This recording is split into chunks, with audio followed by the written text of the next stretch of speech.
Кирито, здравей! Днес ще снимаме ето този Scar SC. Той идва с кабелче, в който има повече сребро, отколкото в на циганка обиците. Има зарядно, което прави бжжж.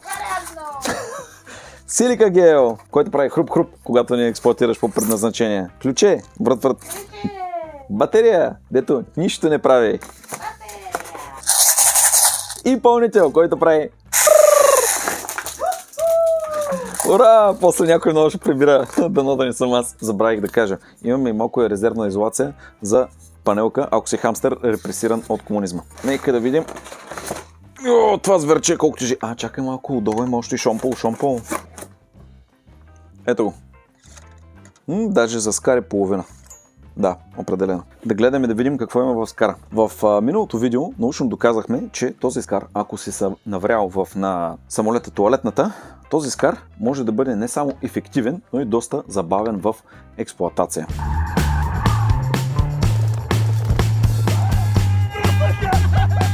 И така, ефективността му се дължи на първо място на това, че цевта е с около косъм по-дълга от пишката на първолак на Йорданов ден. Самия Scar притежава чара на английски булдог с гръбначно изкривяване и теглото на два такива. За да не зрящите е очевидно, че въпреки компактните си размери, релси за аксесуари има предостатъчно. Прикладът има общо 3 позиции, като 4 от тях на мен са ми неудобни.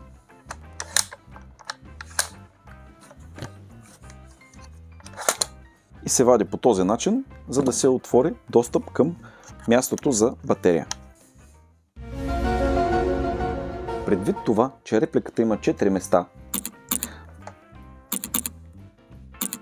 за закачане ремък, смело можем да я наречем закачлива.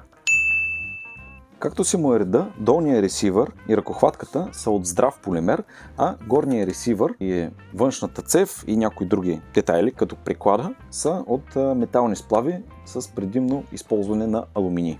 Тилника на приклада също е полимерен, като формата и дизайна му подсказват, че някъде в родословното му дърво има чук за пържоли. Пауза. Мерникът и мушката са метални, сгъваеми, сваляеми, могат да бъдат настройвани за вятър, за дистанция, дистанция.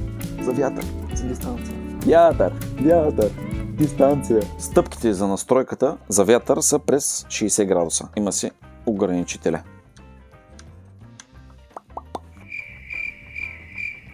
Имаме активна имитация на камерата за изгорели газове, която няма абсолютно никакви други функции, за разлика от VFC модела, където тук имаше скрито ключе, с което можеш да разглобиш половината Scar.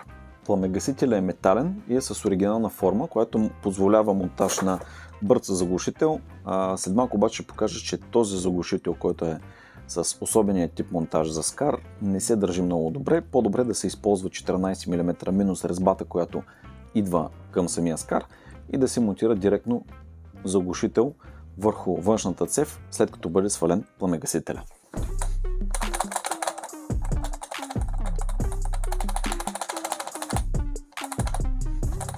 Размята се като кремиш коридор. Селектора на режимите на стрелба и бутона за освобождаване на напълнителя са двустранни, изцяло двустранни, и се работят както се очаква, от 9 до 5 в всеки делничен ден. Имах предвид, че си работят нормално и без забележки. Докато бутона за заключване на затвора назад работи само понякога.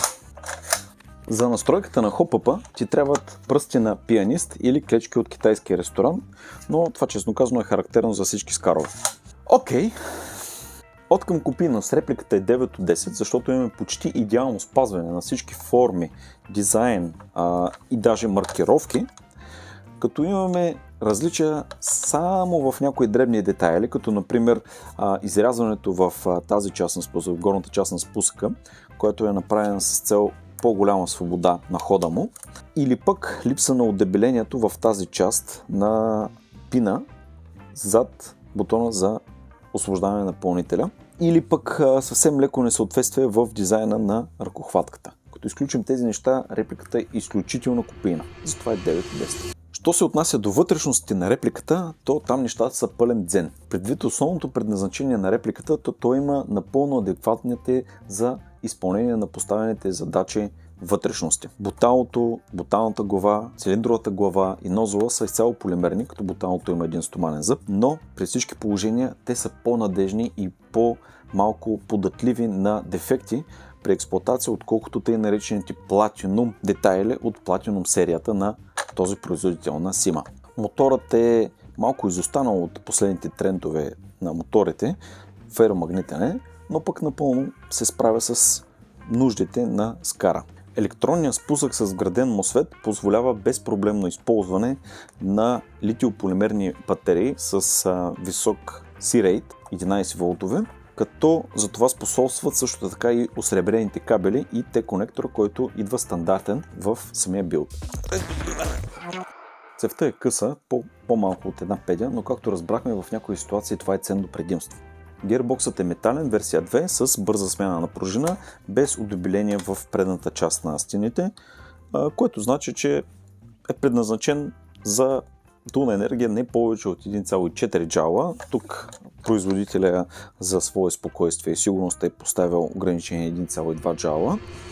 Предвид бързата смяна на пружина на гирбокса, тя едва ли ще се наложи да се ползва тази екстра, защото да сложиш по-силна пружина на този скар е като да сложиш реактивен двигател на колелото си. На теория е възможно, но практическо применение няма. Хоп-ъпът е с две точки на контакт и е способен да повдигне топчета 0,30, даже 0,32, т.е. способен е да повдигне по-тежки топчета, отколкото е нормално да се използват в тази категория реплики. Препоръчителни за модела са използването на 0,28 до 0,30 най-много. Скобите за закрепване са направени така, че да може да се използва както с едноточков, така и с двуточков, така и с триточков ремък. Всеки сам си преценя с какво най-удобно да се използва. Непълното разглавяне става чрез изваждане на предния пин и развиване на два винта, които държат хоп-ъп камерата. След като това бъде направено, след като хоп-ъп камерата бъде освободена, чрез изваждане на този пин, тялото, долната част, се отделя от горната чрез изваждане. Ето така изглежда скара с всички добавени аксесуари и ето така звучи с 11 волтова батерия, заредена почти до край.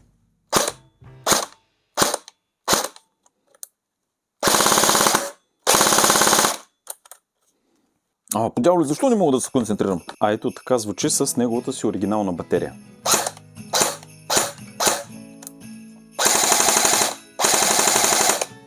Това беше накратко от мен. Ако ти е харесало видеото, ела да го тестваш на нашата Airsoft Arena. Чао от мен, до нови срещи!